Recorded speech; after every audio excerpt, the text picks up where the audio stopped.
Alors, autre capsule qu'on va faire, donc le tribunal administratif rejette les nouveaux recours en annulation donc, de l'opération de Talus 2. Donc, espérant obtenir la même suspension d'expulsion que les 20 premiers occupants du logement sur Talus 2, une trentaine de requérants s'est également portée devant le tribunal administratif en référé liberté. Ils ont été déboutés. L'opération attend désormais pour être appliquée le jugement de la cour d'appel sollicité par la préfecture. Alors, les deux juridictions judiciaires et administratives sont très sollicitées par les recours de l'opération de Wambushu. Les renforts obtenus ne sont pas de trop.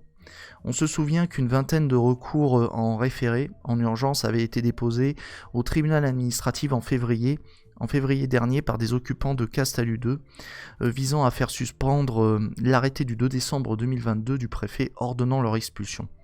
Avançant qu'il s'agissait d'un quartier d'habitat durable où les résidents étaient en démarche d'entreprise d'immatriculation pour l'attribution de ces différentes parcelles, qu'aucune notification individuelle n'avait été conduite auprès de chaque foyer concerné par cette évacuation, alors que la préfecture défendait l'insalubrité et la dangerosité des lieux, ainsi qu'une notification de relogement adressée à chacun des 20 requérants. Le juge Gilles Cornevaux, notamment agacé de ne pas avoir reçu les pièces justifiant les arguments de la préfecture, comme nous l'avions expliqué, donnait raison aux requérants par une décision du 27 février 2023 qui suspendait l'expulsion de ces 20 occupants.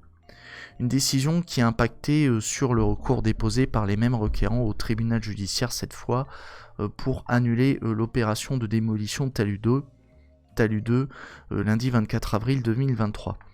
Puisque la présidente Catherine Vanier leur donnait droit principalement sur la base du risque que faisait peser sur ces habitations du début de démolition de la zone en raison de leur caractère imbriqué. Les pelleteuses étaient stoppées à quelques heures de la destruction dans une ambiance très tendue. Le préfet a fait l'appel. L'opération déjà suspendue.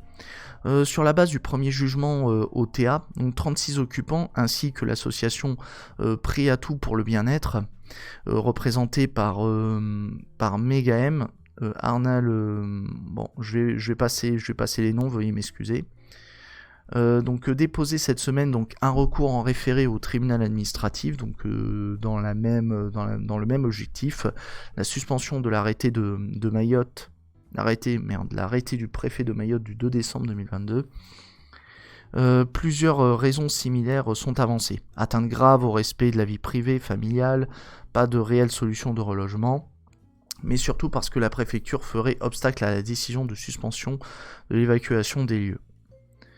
Après avoir entendu cette dernière lui assurer avoir stoppé toute opération se rapportant aux habitations bâties, et qu'elle se conformerait en tout point à cette décision de justice, le juge Gilles Cornevaux expliquait ne pas pouvoir statuer sur cette suspension de décision administrative déjà ordonnée, même si elle a été par le juge judiciaire, et que la situation d'urgence ne peut donc être retenue. Voilà, donc en fait, ce qui fait défaut, c'est la situation d'urgence, parce qu'il y a déjà en fait une suspension qui a déjà été prononcée, et que de l'autre côté, il n'y a pas une démonstration de l'arrêt, on va dire. Ce que n'arrivent pas à démontrer les requérants, c'est que la préfecture ne se conformerait pas à la décision de suspension de l'expulsion en fait. C'est un peu à l'instar de ce qui avait été jugé pour la 69, vous savez, avec les abattages d'arbres. Il y avait déjà des mesures de suspension qui étaient déjà prévues dans l'autorisation. Même d'abattage dans l'autorisation concernant l'autoroute A69, il y avait déjà des mesures de suspension qui étaient prévues, et le juge administratif avait dit écoutez, vous apportez pas la preuve que les travaux sont exécutés malgré la suspension. Donc on part du principe que les opérations d'abattage d'arbres sont déjà suspendues, donc il n'y a pas lieu de suspendre. Et là ici c'est à peu près pareil. Il y a déjà une mesure de suspension concernant l'expulsion qui a déjà été prise.